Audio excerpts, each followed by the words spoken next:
Yo, what's up, everybody? Welcome back to Nahh B podcast. I'm your host, Nahh B. I know it's been a minute since I've said that. It's been a minute since you've heard that, but I am back. Had to take a little layoff, had to, get myself together. It was a very impactful year last year, negatively. And, I was one of the people who also got, affected pretty bad by the year. I hope everybody coming into this year made it safe and sound, with your loved ones. Everybody, who did lose someone that they loved, rest in peace to them. But we're going to try to start this year on the right foot. And I'm back. I'm going to do my very goddamn best to, be as consistent as fucking possible. And we're going to start with this. So, with all that said, let's get this shit going. But yes, so this is going to be a UFC fight night preview and breakdown. The event is going to be Holloway versus Kattar. Amazing fight. I can't fucking believe that this is finally happening, because I've wanted this fight to happen for so fucking long, and we got it. But this is going to be the preview and breakdown episode for that event. The main card, of course, like I just said, is going to be the featherweight main event between Max Holloway, who is 21-6-0, taking on Calvin Kattar, who is 22-4-0. In the co-main event, it's a welterweight bout between Carlos Condit, who is 31-13-0, taking on Matt Brown, who is 24-17-0. Before that is another welterweight bout between Santiago Ponzinibbio, who is 28-3-0, taking on Jingliang, who is 17-6-0. Before that is a middleweight bout between Joaquin Buckley, who is 12-3-0, taking on Alessio Di Chirico, who I did not put down his record for, but I'm going to put right above here. And to kick off the main card, it is a middleweight bout between Punahele Soriano, who is 7-0 undefeated, taking on another undefeated fighter in Dusko, Todorovic. Well, you guys missed me? We're back to me fucking up names again. But yeah, he's taking on Dusko Todorovic, who is also undefeated at 10-0.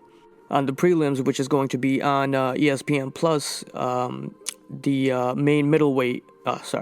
main preliminary fight is going to be a middleweight bout between Phil Hawes, who is 9-2-0, taking on Nassourdine Imavov, who is 9-2-0. And before that is a women's bantamweight bout between Yanan Wu, who is 11-3-0, taking on Jocelyn Edwards, who is 9-2-0.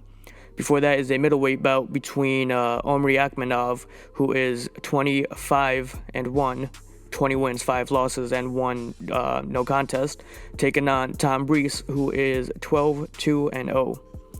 Before that is a heavyweight bout between Carlos Felipe, taking on Carlos Felipe, who is 9-1-0, taking on Justin Tafa, who is 4-1-0. Before that is a featherweight bout between Nick Lentz, who is 30-11-2 with 1 no contest, and he's taking on Mike Grundy, who is 12-2-0. Before that is a welterweight bout between David Zawada, who is 17-5-0, taking on Ramazan Emeev, who is 19-4-0.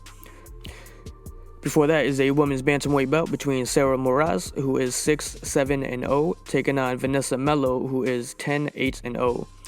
And to kick off the whole event is a featherweight bout between Jacob Kilburn, who is 8-3-0, taking on Austin Lingo, who is 7-1-0.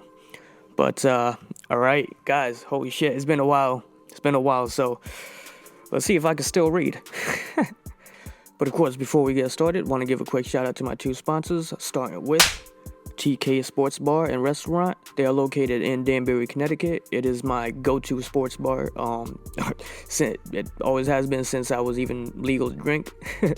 Also because they're right down the road from me, so that always fucking helps. But they're known for the best wings around. If you're ever in town in Connecticut or even around the way, New York, something, and willing to travel to have some of the best wings you'll ever have, come down to TK's. Great food, great hospitality, and great environment. Of course, with everything going around right now, there's limitations to everything, especially restaurant-wise. But either way, come by. They'll still take care of you, and you'll leave happy. That I don't really know how to really put it with how everything's going right now, but it won't be a time you'll regret. Let's just put it that way. And next up, my dudes at Champs Boxing Club. They are located in Danbury, Connecticut as well, on 128 East Liberty Street. You're looking for a great gym to come train at? Come stop by. Everybody from levels of, amateur to, medium to professional, all welcome. Again, great environment. They have all state-of-the-art equipment and amazing trainers as well. And just, again, with the way everything's going, they're still doing it the correct way. Always having it sanitized and the right times, the amount of times, and, they're just doing everything the correct way. That's all I could really say. But, you're looking for a great gym to come train at? Come stop by. They'll take care of you. Alright, now we're just gonna go right into the fucking breakdown. Not even waste any more time. We're gonna start off. This is just gonna be the main card breakdown. So, to start it off is gonna be the first main card fight between a middleweight bout between Punahele Soriano taking on Dusko Todorovic. We're going into the last three fights, starting with Punahele Soriano. His last fight was against Oscar Pejota, which he won by TKO in round 1 in December 2019. Before that, he fought Jamie Pickett, and he won that by unanimous decision in June 2019, and that was on the Contender Series. Before that, he fought Jonoven. It's Jonoven. It's spelled Jhonoven, but it's Jonathan. Maybe pronounced Jonathan, who knows. But Jonoven Pati. I'm gonna butcher names all fucking day. If you're new to the show, just be prepared for that. But Soriano won that by submission with a rear naked choke in round 1 in October 2018, and that was in LFA. As for Dusko Todorovic, his last fight was against Daquan Townsend, which he won by TKO in round 2, and that was in October 2020. And before that, he fought Teddy Ash, which he won by unanimous decision in August of 2019, and that was on the Contender Series. And before that, he fought Michel Pereira, which I didn't even know until, taking these notes. He fought Michel Pereira, and he knocked him out in round 1 in December 2018, outside of the UFC. But yeah, that's pretty, cool to know that he fought him. But yeah, going into this breakdown though, coming into the fight, Dusko has a 2-inch height advantage along with a 2-inch reach advantage. Again, both fighters are rising undefeated prospects, and only one has, and they both only have one official UFC fight. Take away the Contender Series. So these stats, take these stats slightly, pretty much. Soriano, he lands just over 4 significant strikes per minute with an accuracy of 42%, whereas Dusko lands just over 8 significant strikes per minute with an accuracy of 67%. Soriano absorbs just under 2.5 significant strikes per minute with a 46% striking defense, and Dusko absorbs little over 5 significant strikes per minute with a 44 defense rate. When it comes to the grappling, Soriano averages little over 3 takedowns per fight with an 80% takedown accuracy, and Dusko averages just under a takedown a fight with an accuracy of 6%. As for takedown defense, both fighters haven't really, they just haven't had to fight off a takedown period in their UFC fights, so both have an average of 0 takedown defense. And also the same amount of submissions average, which is 0. As for the breakdown itself, though, after seeing the stats, it's no doubt that this fight is pretty much set to be a very fun fight, and that's what the UFC matchmakers, that's what their aim was for when they put this fight together, and especially to kick off the main card. Watching the last fight for Soriano, he likes to be that guy that pushes forward and controls the octagon. He's very aggressive, but only when he feels, the opponent hurt. If he tastes blood, that's when he really picks it up. When he fought Pejota in his last fight, he started the fight decently patient, but in a sequence of a clinch, Soriano landed a great shot that dropped Pejota. Soriano tried to jump on him and threw a shit ton of punches on the ground with ground and pound, but to try to finish the fight. But Pejota was able to survive in that moment and was able to get back on the feet. And, it seemed like Soriano, early on, after that sequence, it looked like he was, breathing a little heavy. But he was able to stay composed just enough longer to drop Pejota again with a savage punch and get the finish right after that. So this guy obviously has, really good power, and he throws with everything he got, every shot. I didn't see him throw, many or if any jabs or kicks in this fight. So he's pretty much a headhunter and a power puncher. There was a point in the fight where Soriano was throwing ground and pound strikes, and he got reversed for, just for a second, and Pahotza had a Kimura locked in just for a second. But, Soriano, he didn't really fight it, but he was able to get out of it due to the positioning that they were in. But when it was locked in for that second, you could see a grimace of pain in Soriano's face. But of course that's something to look at, but, neither of these fighters, go for submission, so that could also just be nothing. Like I said, Dusko is not a submission artist, and, he just strike first headhunter, but not as aggressive with it. Dusko, he also throws pretty nice kicks as well from the fights that I've seen. In his only UFC fight against Townsend, Dusko came right into the fight and opened that shit with a head kick right after touching gloves. Which, on a side note, I fucking love. Anybody who throws a fucking head kick before a punch gets my respect. I fucking love that, because that's how I will fucking do it. But yeah, and after the head kick, he came in with a looping left hook right after. And when I say looping, I don't mean like sloppy, it was a sneaky left hook, and it comes over, like over the top, right around Townsend's hand, and then, landed, and he even stunned Townsend for a minor second. When Dusko had Townsend up against the cage, he tried rushing in to attack, but Townsend retaliated with 2-3 heavy punches, and, that backed Dusko up from attacking. He cannot rush in like that against someone like Soriano, who has power in both punches, you know what I mean? And if he does do that, he better get his hands right back to guard right after, because he has a very bad habit of, putting his hands down. When you look at the Dusko versus Townsend fight, it honestly seemed like Townsend shouldn't have been in there. Like he wasn't prepared for that fight at all, and he just didn't look like he was meant to be in there, pretty much. And Dusko pretty much just did anything he fucking wanted that fight. Everything he threw, between flurry of punches to fucking kicks, they got through.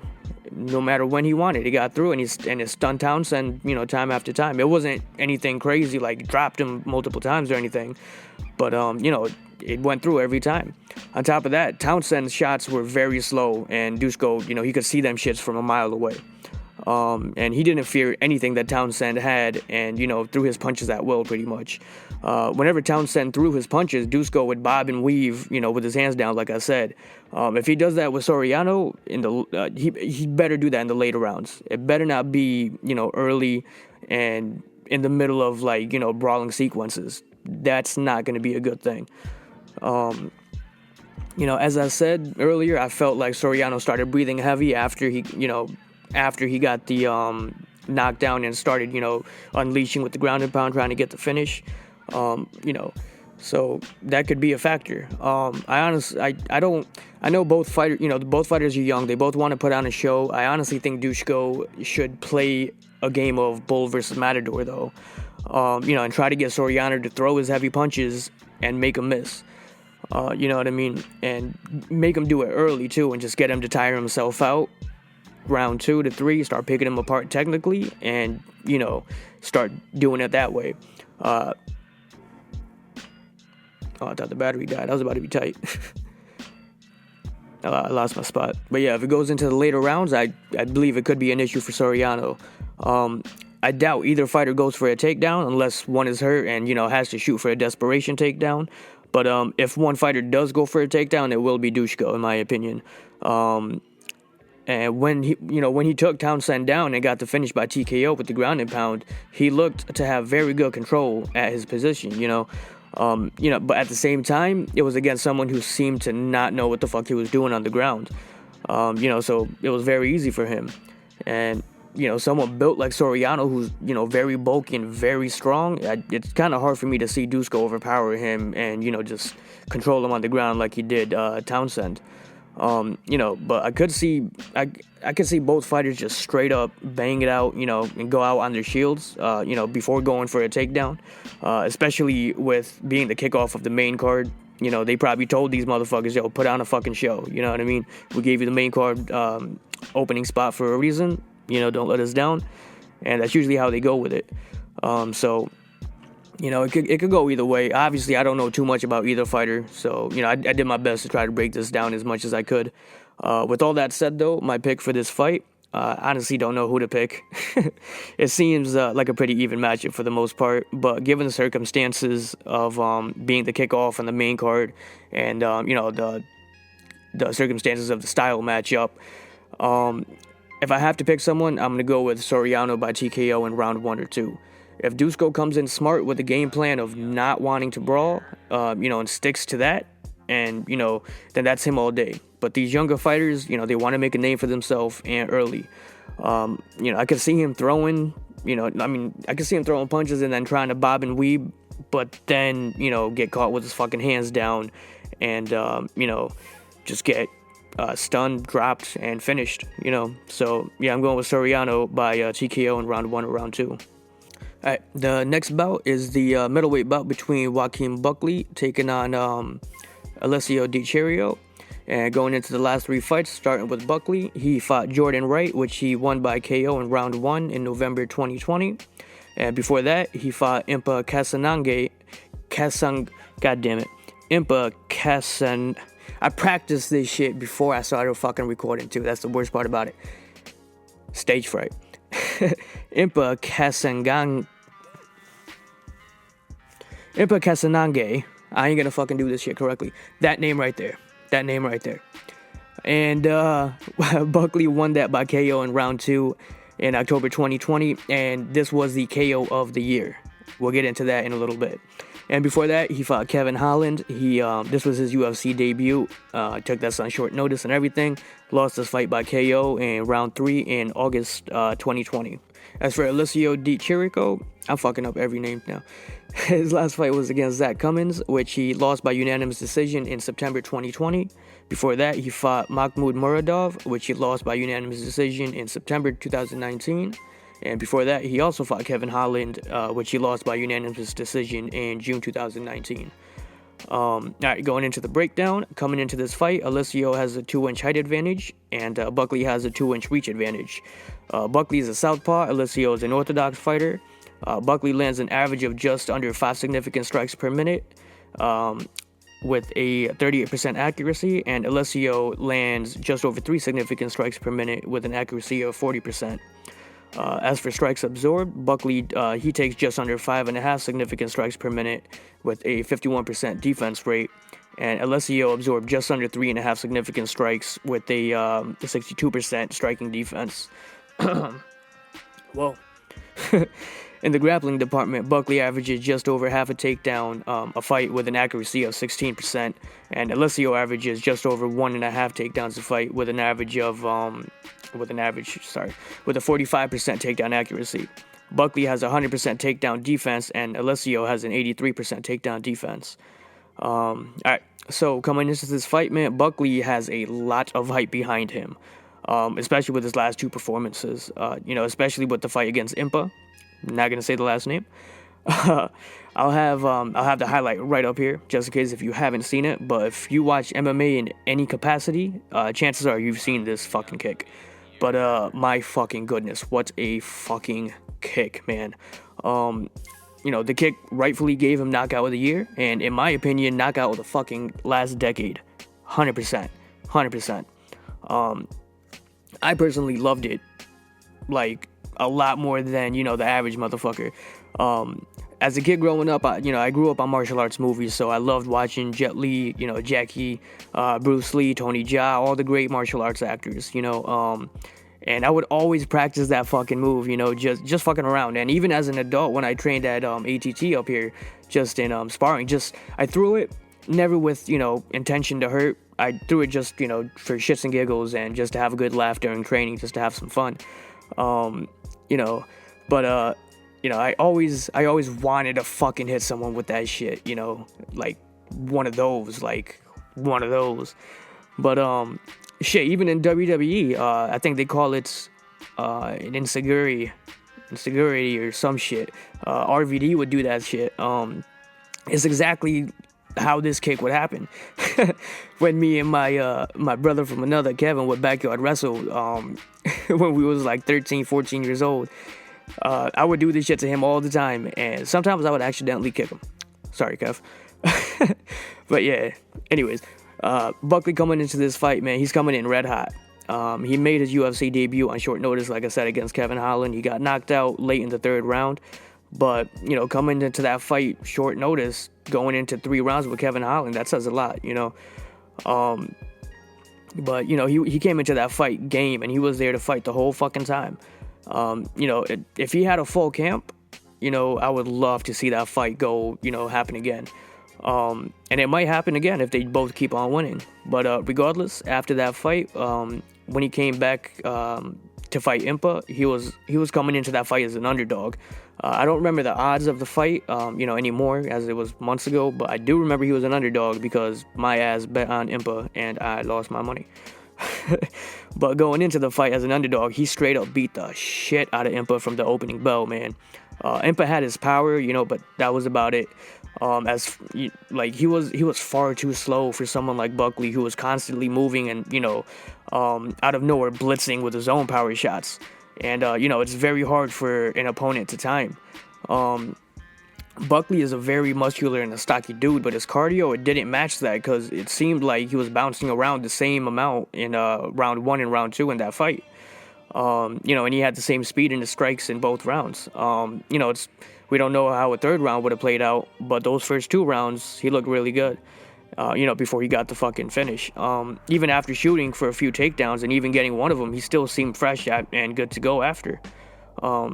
Also, he was able to take, you know, a lot of Impa's power shots, and Impa has crazy power in his hands. So that says a lot about Buckley's chin. When he fought Kevin Holland, you know, he got knocked out, yes. But again, he took that fight on short notice and probably damn near killed himself trying to make that weight on short notice. You know, not taking anything away from Kevin Holland because he's been knocking motherfuckers dead recently. But you know what I'm saying. If you don't, then you're not paying attention. But as far as Alessio goes, honestly, I was a big fan of this dude when he first came into the UFC. In 2016, he came into the company undefeated, and he had a fight against Bojan Belovic, and real shit, he got robbed that fight. But regardless, he had a great performance, and he made me a fan there. And he had a few good fights, but on an inconsistent basis, where it was, you know, win, loss, win, loss. He put together 2 wins in a row, but now he's on a 3-fight losing streak. And in these last 3 fights, he just seems like he doesn't want it anymore. You know what I mean? After coming in undefeated and, you know, getting those losses, it seems like he probably got his mentality all fucked up. Because he just doesn't look like the same fighter than when he first came into the UFC. He lost his volume and, you know, his will to really fight. You know what I'm saying? He just looks like he's there. It looks like he's just like scared to lose now. You know, he's there not to win, but he's there not to lose. You know what I mean? When his last fight against Zach Cummins, that was a fight that he should have won stylistically. You know what I mean? But he got the fight taken to him by Cummins, and he even got dropped by Cummins. Unacceptable. After being a fan of this dude for so long, it's just so agitating watching how he fights now. And I honestly don't really care or, you know, look forward to when he fights. And I say that with the utmost respect, and I say that in the most respectful way possible. Because obviously, you know, every single one of these guys are warriors. Every single guy that steps in the cage is a warrior, period. You know what I mean? But I don't think he has good performances in him anymore. When he fought Cummins this past September, before that, he didn't fight for a whole year. I thought maybe that time off, that whole year off would be good for him. And, you know, he comes back, gets his shit together, and just comes back with the fire in him again. And that was not the case. When it came to fight night, it did not come to fruition. And he just didn't have it in him anymore. That's what I see. Going into this fight, though, I just have a big feeling it's pretty much set up for Joaquin to have a very dominant performance with the way he attacks and the way Alessio just, you know, looks like a deer in headlights recently. I think the matchmakers are banking on that and banking on Buckley to demolish Alessio and get some ratings real quick for that. Moment, and keep the hype going for Buckley, and also giving the UFC a perfect reason to release Alessio. Going into this fight, he's on a 3-fight losing streak, so he has to win this fight if he doesn't want to get cut. But I'm thinking the UFC is banking on him losing in devastating fashion, and hand him his walking papers. But with all that said, my pick, obviously, I'm going with Buckley by TKO KO in round 1 or 2. I'll say it over and over, just to keep it simple and make it quick, just to keep it moving. Alessio just does not have it in him anymore. I can't see good performances coming out of him, in my eyes. And you can honestly see it in his eyes too. I don't know. I don't want to get too much into that. But I think this is a match made in heaven for Buckley, to show off and show out. So yeah, Buckley by TKO in round 1 or round 2, and Alessio gets released shortly after.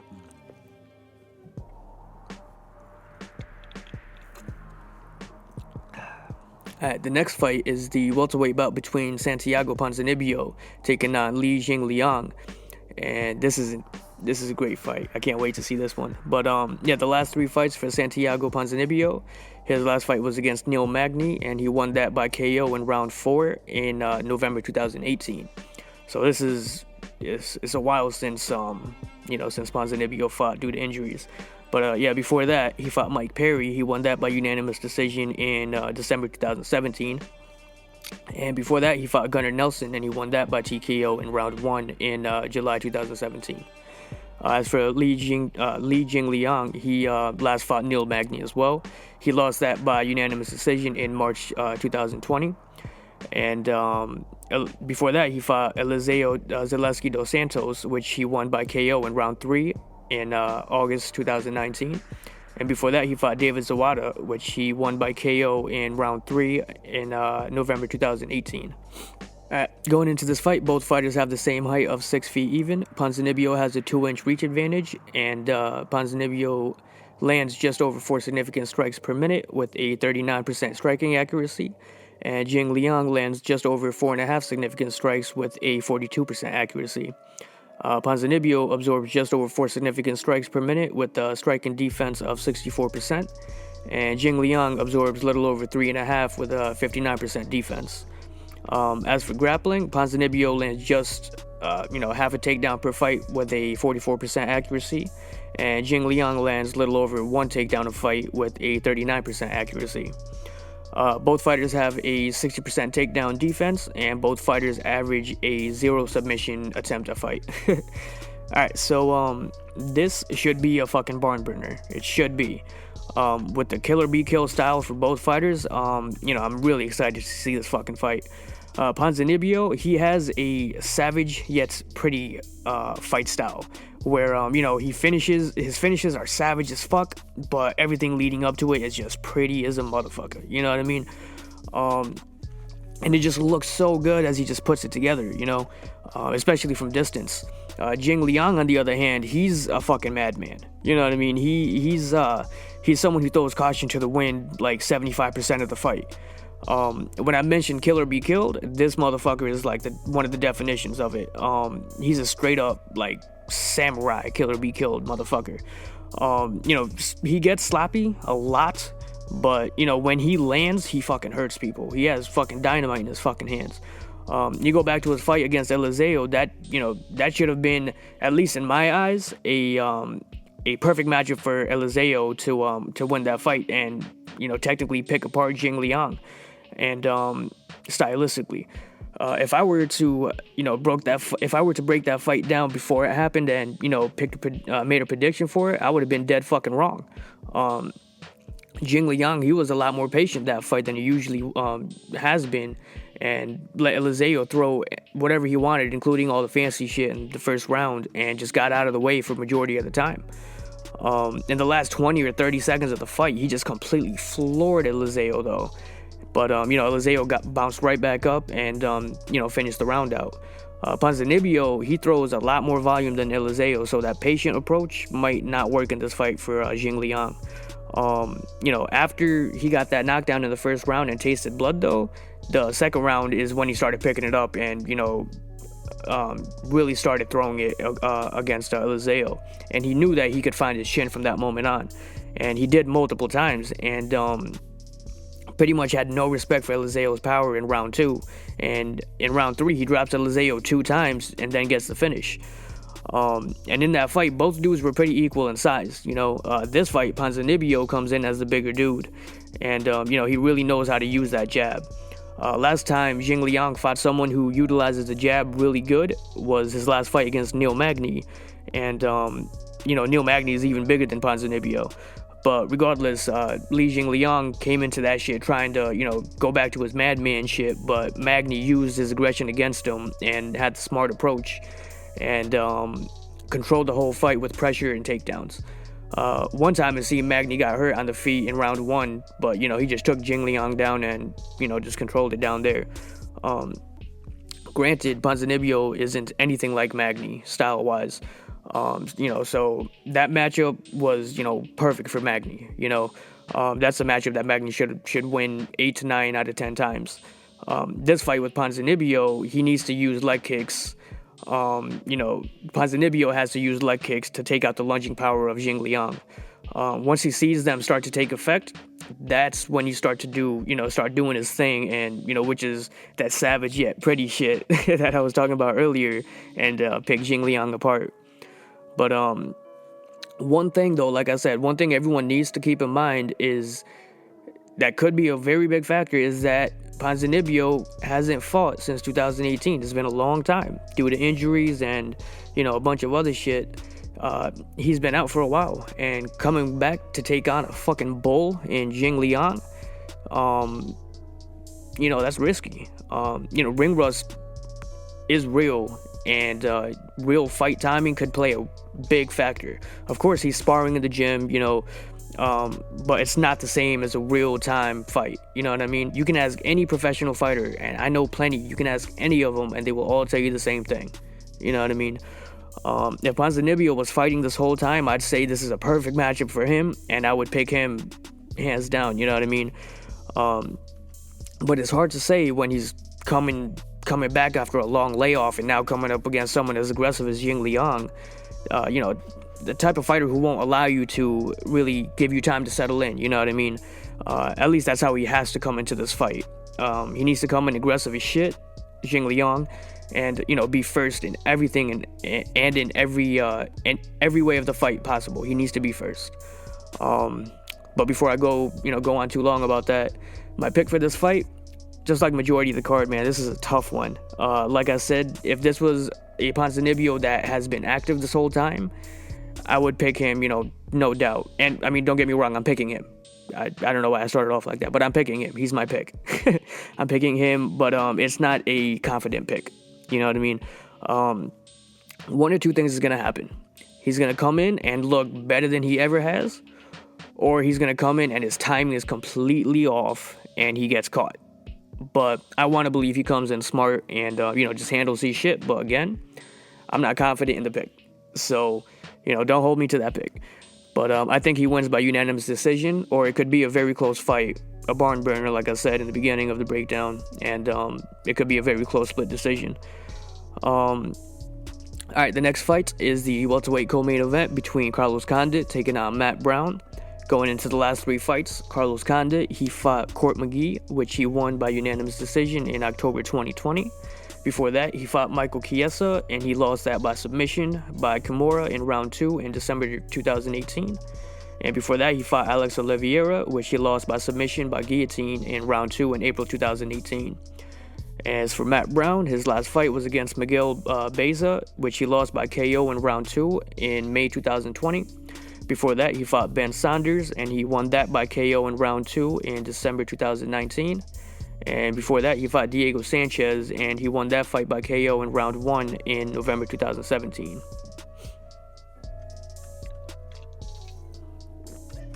Alright, coming into this fight, Carlos, he has a 2-inch height advantage, and both fighters have the same reach at 75 inches. Both fighters land a little over 3.5 significant strikes per minute, but Condit has a 39% striking accuracy and Brown has a 54% striking accuracy. Again, both fighters absorb around the same amount of strikes at a little over 2.5 significant strikes per minute, and also have a similar striking defense of 57 for Condit and 55% for Brown. When it comes to the grappling, it kind of surprises me because I thought both fighters would average, wouldn't average over a takedown, but I would think Condit would be the one with the higher number compared of the two. But no, Condit averages a little over half a takedown and a fight, and Brown averages over 1.5 takedowns a fight. I honestly can't remember the last time Matt Brown went for a fucking takedown. But Condit, he has a 55% takedown accuracy, and Brown has a 47% takedown accuracy. As for takedowns defended, though, Carlos has a takedown defense of just 36%, and Brown has a 63% takedown defense. Condit averages just over 1 submission attempt a fight, and Brown averages 1.5 submission attempts a fight, which again, what the fuck? I don't remember the last time he attempted a goddamn submission. If you remember, put it in the comments, because I don't fucking remember. I am getting old. I could be getting senile, but what the fuck? Anyways, going into what I think. This fight could have happened years ago. But years ago is when Condit was on a win streak, and Brown was inconsistent with his wins and losses. And when Brown started stringing wins together is when Carlos couldn't. And then even both fighters retired around the same time. And now, all these years later, it's finally matched up. And I ain't complaining, so, don't get that shit twisted. But this would have been such an awesome fight if it happened, in their prime. Anyways, Matt Brown needs to go into this fight super aggressive and get in Condit's face from the opening bell. Be a complete dog attacking, you know what I mean? Condit always has been the slow movement kind of fighter in his career and has never gotten faster, you know what I mean? I don't want to say he's gotten any slower either, but he still moves with the same slow movements. Brown, he needs to use that to his advantage and push the pace and not let him be able to get planted for his strikes. In Condit's string of losses, he got taken down a lot and controlled on the ground for a majority of the fight before he was submitted or just dominated for the whole fight. According to the stats, it says, like I said, Brown averages 1.5 takedowns a fight, which I still can't fucking remember. I've been trying to remember this whole time since I fucking read that, and I still can't fucking remember. But yeah, if he does that, he definitely should try to get a few this fight. Pressure, and more pressure.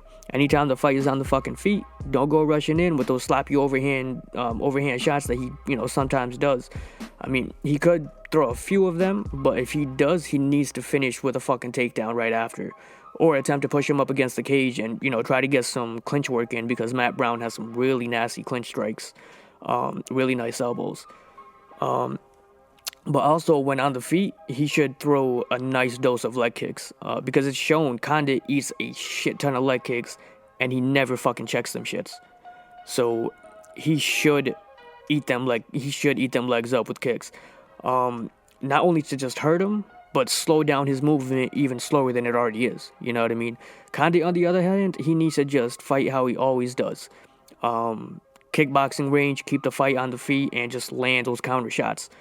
This is a great fight for Condit in my eyes. It could be a great fight for him in my eyes, at least. Being the rangier fighter, he could very well catch Brown slipping with a knee, up the middle if Brown goes in for a takedown. Or even with a sloppy attack, because Carlos fucking gets his knee all the way up there. And as long as he doesn't get his leg grabbed for a takedown when he throws that knee, he should be all good.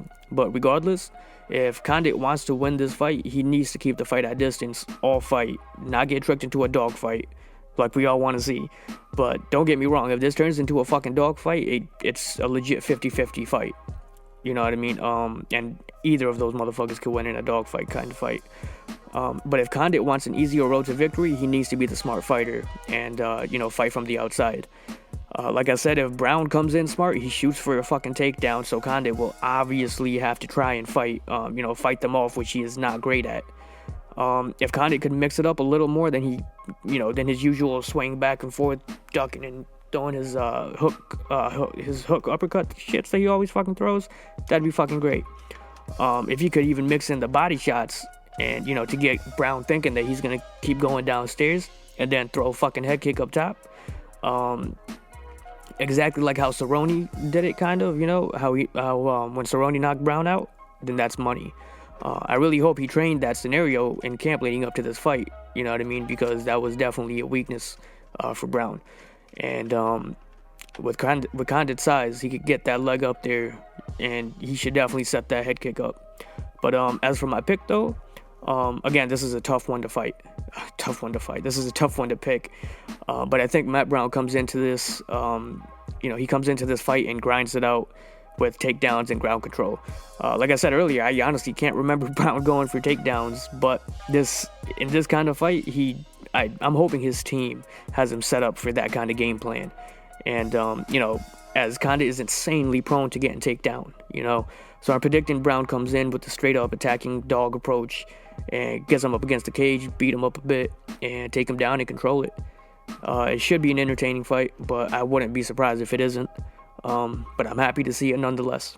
Alright, now for the main event, the featherweight bout between Calvin Kattar taking on Max Holloway. The last 3 fights, starting with Calvin Kattar. His last fight was against Dan Ige, which he won by unanimous decision in July 2020. Before that, he fought Jeremy Stephens, which he won by KO in round 2 in May 2020. And before that, he fought Zabit Magomed Sharapirov. He fought Zabit Magomed Sharapirov, and he lost that by unanimous decision in November 2019. Close fight, too. I'm not even going to talk about that. But as for Max Holloway, his last 3 fights, his last 2 fights was against Alexander Volkanovski, which he lost both fights. The first fight he lost by unanimous decision, which he lost the belt. And the second fight he lost by split decision. Yeah. I'm not going to go into that because a lot of people don't like my opinion on that fight, but it's all right. But, yeah, before those 2 fights, he fought Frankie Edgar, which he won by unanimous decision in July 2019. All right. As for the stat breakdown, though, both fighters are the same height at 5'11", but Kattar has a 3-inch reach advantage, which always gets me because you look at Max, and he just looks like the lankier fighter, and you would always think that he would always have the reach advantage in every fight, and at least over 70 inches, but it's not. I think it's like 68 inches, but it's mainly because his shoulders aren't as wide, you know what I mean? Like when he fought Frankie Edgar, he only had a 1-inch reach advantage, and you would think he would have at least like a 3-inch reach advantage, but nope. But anyways, when it comes to the strikes landed, Max lands about 6.5 significant strikes per minute with a 44% accuracy, and Kattar lands just over 5 significant strikes per minute with a accuracy of 41%. As for strikes absorbed, Max gets hit with a 4.5. As for strikes absorbed, Max get hit with a 4.5 significant strikes per minute with a defense of 61%, and Kattar gets hit with little over 5.5 significant strikes per minute with a defense of 56%.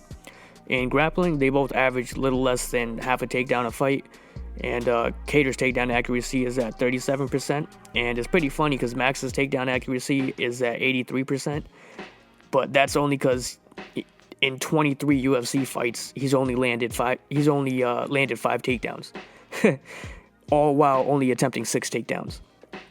It's fucking nuts. And then when you look at the takedown defense, Max literally matches his takedown accuracy with 83%, and Kattar also has a great takedown defense, which is at 88%. But neither of them averages submission a fight. But yeah, I stopped writing my notes right there because I honestly don't need notes to break this fight down from here on.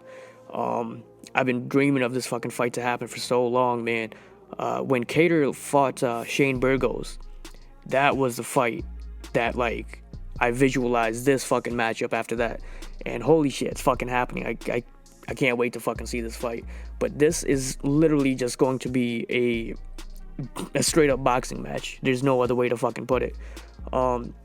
There's going to be head kicks. Kattar's going to throw... one of the keys for his victory, one of the keys to victory for him is going to be leg kicks. I say this with every Max Holloway fight. The way to beat Max is with leg kicks. That's what Volkanovski did. He chopped him up with leg kicks. Like I said, he's a lankier fighter, not in reach, but in height. His legs and shit. He needs to chop those legs up. Kattar does. But other than that, this is just going to be a fucking boxing match. This is going to be so fun to fucking watch.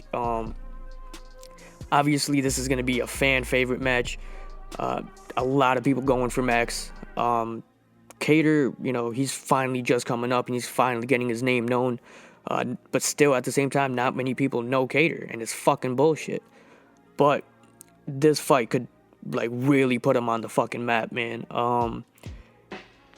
I didn't take any notes for this, so it's kind of hard for me to, really speak on it, but it's going to be a fun fight. That's all I fucking know. Kattar's going to have to, push the pace. He cannot get sucked in and suckered into one of those fights where, Max is just taunting him and, it's one of those too much respect. He's giving him too much respect to attack and shit. Kattar has to come in, he needs to come in mean and try to fucking take this fight to Max. It's a 5-round fight, though. So, of course, he has to... I can't remember if he's had a 5-round fight, but... Because when he fights Nahh B in the main event, that was only a 3-round fight. But, in a 5-round fight, we know Max could go 5 rounds any day. So, this could be... That could definitely play into a factor with Max winning. And again, so that's what I'm saying, Kattar needs to come in aggressive as fuck, especially in the first 3 rounds. Win those first 3 rounds, if you could get the finish, get the fucking finish, of course. But aim to win those first 3 rounds and, take the fight early. You know what I mean? If, in the last 2 rounds, have Max trying to fucking really try to, get the finish. But, at the same time, like I said, he cannot get suckered into one of those fights where Max is just fucking teeing off and, countering, dodging and countering and, stunning his opponent. He can't, Kattar cannot do that. If he does that, then this is just going to be a fun night for Max. It's going to be one of those target practice fights for Max. Like when he fought Ortega. But, Kattar, his striking is a lot better than Ortega's. And Ortega's striking is pretty underrated. It's not, top level, super top level, but it's very underrated. Kattar, on the other hand, his striking is fucking phenomenal. His boxing is so crisp. So fucking crisp. When he fought Jeremy Stephens, he showed it. But going back to that fight against Shane Burgos, that was the fucking fight that really, opened my eyes. This dude's boxing is so fucking great. That's why I think this fight is just going to be a straight-up boxing war. If it comes down to cardio, and, Kattar can't make it past those 3 rounds, throwing... Because they're going to go at it the first 3 rounds. The first round, I predict they're going to go at it right away. If Kattar can keep up that volume, like I said, just win the first 3 rounds. That's all he has to fucking do. And I don't want to say coast the last 2 rounds, but if he doesn't get the finish in those first 3 rounds, but still wins those first 3 rounds, fucking coast. What the fuck you gonna do? But Max, on the other hand, he needs to check the leg kicks for one, because this fucker don't check leg kicks. He needs to check those goddamn leg kicks and fight from the outside. You know what I mean? Every single time Kattar comes in, he needs to circle the fuck around and get right back into the middle of the cage and start striking again. Max, I can't see him going for a fucking takedown. I can see Kattar going for a takedown. But, I mean, if Max gets hurt, he's still not going to go for a fucking takedown. We know how Max is. So, when it comes to that grappling shit, I mean, I can see Kattar going for a takedown just to mix it up a little bit. But it's a 98% chance that this is just going to be a stand-up war for as long as it goes. However long as it goes. But my prediction for this fucking fight,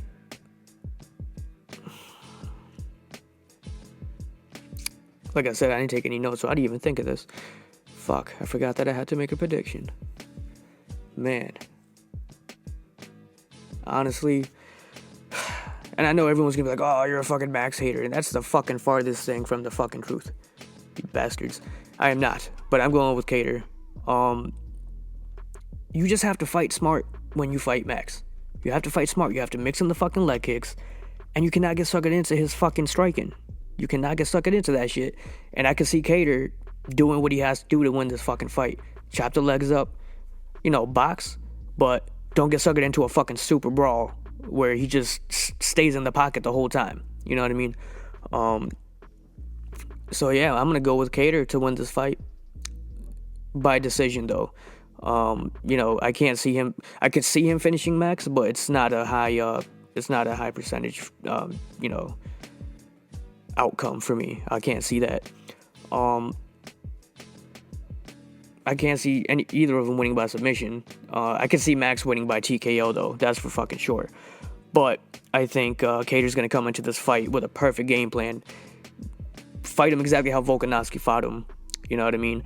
And, just take the fight to him, outstrike him, and, do what he has to do to win. But, yeah. Going with Kattar.